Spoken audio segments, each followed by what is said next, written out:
സംസ്ഥാനത്ത് ഇന്ന് ശക്തമായ മഴയ്ക്ക് സാധ്യതയെന്ന് മുന്നറിയിപ്പ്. ഇന്ന് എല്ലാ ജില്ലകളിലും മഴ മുന്നറിയിപ്പുണ്ട്. 2 ജില്ലകളിൽ ഓറഞ്ച് അലർട്ട് പ്രഖ്യാപിച്ചിട്ടുണ്ട്. സംസ്ഥാനത്ത് ഇന്ന് 2 ജില്ലകളിൽ ഓറഞ്ച് അലർട്ടും മറ്റ് 12 ജില്ലകളിൽ യെല്ലോ അലർട്ടും പ്രഖ്യാപിച്ചു. പത്തനംതിട്ട, ഇടുക്കി ജില്ലകളിലാണ് ഓറഞ്ച് അലർട്ട് പ്രഖ്യാപിച്ചിട്ടുള്ളത്.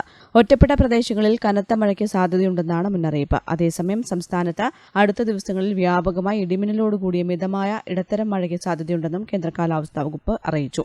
തെക്ക് കിഴക്കൻ അറബിക്കടലിനും തെക്കൻ കേരള തീരത്തിനു മുകളിലായി ചക്രവാത ചുഴി രൂപപ്പെട്ടിട്ടുണ്ട്. കൊങ്കൺ മുതൽ ചക്രവാത ചുഴി വരെ 1.5 കിലോമീറ്റർ ഉയരം വരെ ന്യൂനമർദ്ദപാത്തിയും സ്ഥിതി ചെയ്യുന്നുണ്ട്. ഇതിന്റെ ഫലമായി കേരളത്തിൽ അടുത്ത 5 ദിവസം വ്യാപകമായി ഇടത്തരം മഴയ്ക്ക് സാധ്യതയുണ്ടെന്നാണ് മുന്നറിയിപ്പുള്ളത്. ഒറ്റപ്പെട്ട സ്ഥലങ്ങളിൽ ശനിയാഴ്ച വരെ അതിശക്തമായ മഴയ്ക്കും തിങ്കളാഴ്ച വരെ ശക്തമായ മഴയ്ക്കും സാധ്യതയെന്നും കേന്ദ്ര കാലാവസ്ഥാ വകുപ്പ് അറിയിക്കുന്നു. ഓഗസ്റ്റ്, സെപ്റ്റംബർ മാസങ്ങളിൽ കേരളത്തിൽ സാധാരണ നിലയിൽ മഴ ലഭിക്കാൻ സാധ്യതയുണ്ടെന്നും കാലാവസ്ഥാ വകുപ്പ് അറിയിച്ചു. News desk, Kannur vision.